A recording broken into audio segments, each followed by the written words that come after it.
Hey folks, this is Zach. I'm in a huge field and I am walking home from a lake. But I figured I'd take a video because it is a really beautiful field and it's full of wildflowers and sour leaf. So not very often you get to see stuff like this.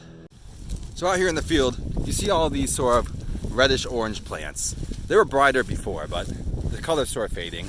This is sour leaf or sour weed, also called sheep sorrel, and you can eat it. The video I made of me eating it has not come out yet, but I'm going to turn the camera and I'm going to eat some of it. It doesn't taste bad at all. It tastes, it tastes definitely sour. Pretty good though. There's a field green, which is sort of a leaf or a plant you can pick while you're hiking and use instead of spinach or kale or broccoli or whatever as your daily vegetables when you're walking. Medieval peasants would just pick field greens as their greens. Knight errants who are roaming around in medieval times. Hikers like Daniel Boone, who was it? Lewis and Clark and Sacagawea, who walked across America the first time. They pick field greens to eat because you gotta have your vegetables to stay strong. And this is just one of those field greens you can eat. Very good for you. But I'm not here to eat plants and talk about weeds today. I'm here to talk about religion, my own and other people's. It's always a fun topic because I was raised half Jewish and half Christian, which meant I got twice as many presents because I celebrated Christmas and Hanukkah. I got to have a Christmas tree and trains around it and also light those little candles on the menorah. But religion didn't really interest me as a topic. I was vaguely spiritual most of my life. I looked at Buddhism a lot because that's all less dogmatic, a lot more meditation stuff, which I was more comfortable with. But then when I started traveling, things got interesting because the first country I traveled to was Israel, which, as everyone knows, is the Jewish country. But as not everyone knows, has 20% Muslims who are Arab Israelis. And I fell in with some of those Arab Israelis during my hike in a sort of fun way. So during my time on the trail, it turns out in Israel you can camp wherever you want. There's free camping. As long as it's not in a national park, you could set up your tent. You could lay down your sleeping bag. But I did not know that at the time. I wasn't completely sure. So there was one day, or one night actually, where I was outside of one of the Arab towns. And I laid sort of in a field of trash and appliances actually. They don't keep the outsides of their towns very clean. I laid down my sleeping bag to go to sleep, and before I knew it, I was surrounded by 3 Arab men who looked like the father, son, and grandson. But it's quite concerning when you are laying down eating a can of peas and 3 men come over and stand over you. They were very nice actually in their attempts at English and my very, very weak Hebrew. They tried to explain that I don't even know what they were trying to explain. Even now I don't. But eventually they made it clear they wanted me to go to their house with them, and I did. And we sat around talking for a while, eating food. Then the police showed up because they had called the police. They thought I was some sort of homeless person or I was a very lost tourist. And when the police showed up, I had been telling these... we're looking at this thistle for a second.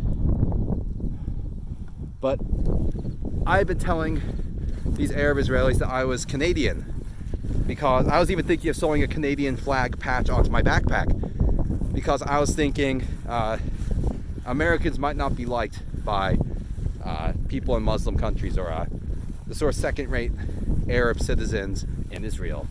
So I was telling them I was Canadian, and then the police asked for my passport just to make sure I was like legally in Israel.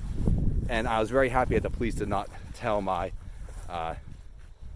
sort of half-willing hosts that I was not in fact Canadian. The police told me I could camp wherever I want. They gave me a free ride to a better camping spot. I was on my way in Nazareth at the time. I got there the next day. So that all ended well, but that was my nationality. And throughout all my travels, I've sort of been fast and loose with my religion as well. The religion I tell other people I am in certain countries. Because after Israel, I went to India. And if you don't know, there has been in the past quite a bit of violence between different religious groups in Israel. Different religious groups in India, not Israel. Everyone knows there's violence in Israel between different groups, but in India, there's violence between Muslims and Hindus, Hindus and Christians, mostly stemming from all the different religious practices out there and how they don't always mesh well. Of course, Muslims aren't supposed to eat pork. Hindus aren't really supposed to eat meat at all, but especially cows. There's all sorts of crazy laws there about like what happens if you do this or that. Every regency has different laws about alcohol. But I didn't really get caught up in any of that. I had no trouble at all.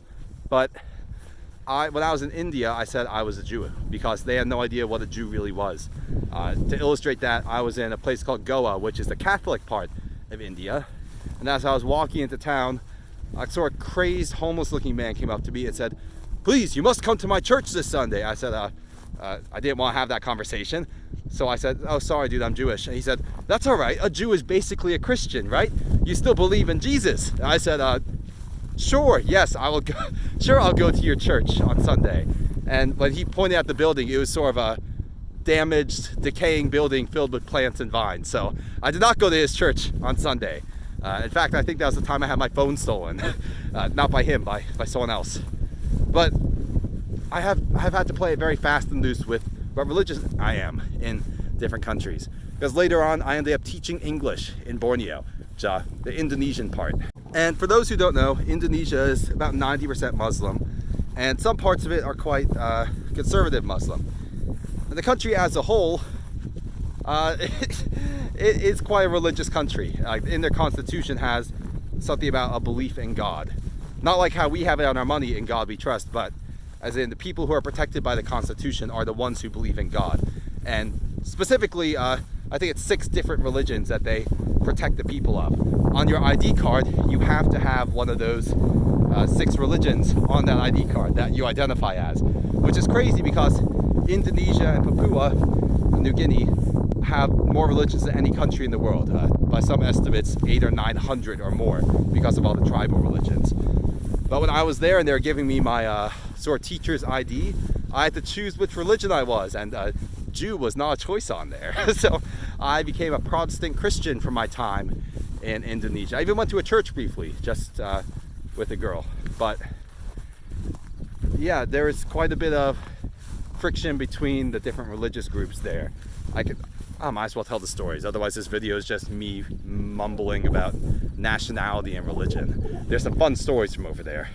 And by fun I mean sort of horrible, because in the most conservative Islamic part of Indonesia, called Aceh, the point where Islam first entered the country, there is a Buddhist lady who said, and I quote, although I quote in English, a translation, she said to her friend who was close friends with a muezzin, the person who sort of sings the morning prayer or plays it over the loudspeaker at the mosque. She said, "Has it seemed to you that the morning prayer has gotten louder recently? It's gotten noisier?" She said noisier, that's important. And her friend probably said, "Oh, I don't know, I'm not sure." And she thought, okay, they're just putting me off. But later, men showed up at her door. And eventually she and her husband, this Buddhist lady and her husband, had to hide in the police station because she had offended some Muslims. You can't call the azan, the call to prayer, noisy, because noise is unwanted sound, and it is blasphemous to call the call to prayer noise. So a sort of mob of irate, angry Muslims went on a rampage there, burned down more than half a dozen Buddhist mosques, Buddhist temples. My brain's frazzled today. Then that lady got tried by a court for blasphemy, which you can get tried for in Indonesia. I believe sentenced to death. She was not, though. She was sentenced to 2 years in prison, and I believe she has gotten out. She's been freed in the last year because her sentence was up, not because they ended the sentence early for whatever reason. I mean, they should have ended it early, not just from like a basic moral standpoint, but because the judge who convicted her was later convicted himself of bribery in that case, and he went to jail or prison. But she also stayed in, and she finished her sentence. And that's sort of a common theme there. Where I was in Borneo, they don't really teach it over there. It's not like America, where they teach about all the massacres of Native Americans and the sort of lynch mobs that have happened in America. They don't teach much of the bad side of their history in Indonesia. But there was a lot of tension between two sort of ethno-religious groups there. The Muslims, who are not really native to Indonesian Borneo, but have moved in there over hundreds of years and more recently have been sort of forcibly emigrated there by the government to try to Muslimify the area. And the native people there, who are called the Dayaks and have their own sort of religions. A lot of them convert to Christianity or Buddhism or Islam, but a lot of them still have their animistic religions.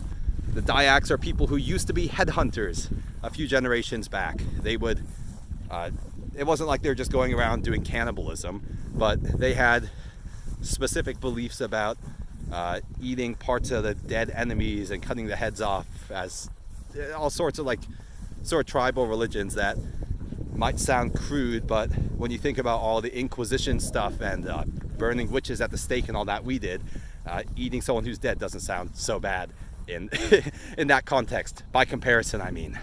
But these days, the Dayaks are very chill. I had a few of them as students. They're like normal people. They're not headhunters anymore. But 20 or 30 years ago, there was an incident between Muslims in one area. Some of the most aggressive, machismo-filled Muslims, called Madurans, from the island of Madura, and the Dayaks.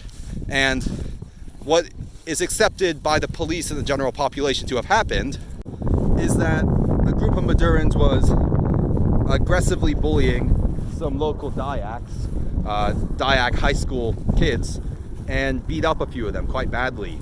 And that was sort of the tipping point for years of enmity between those groups.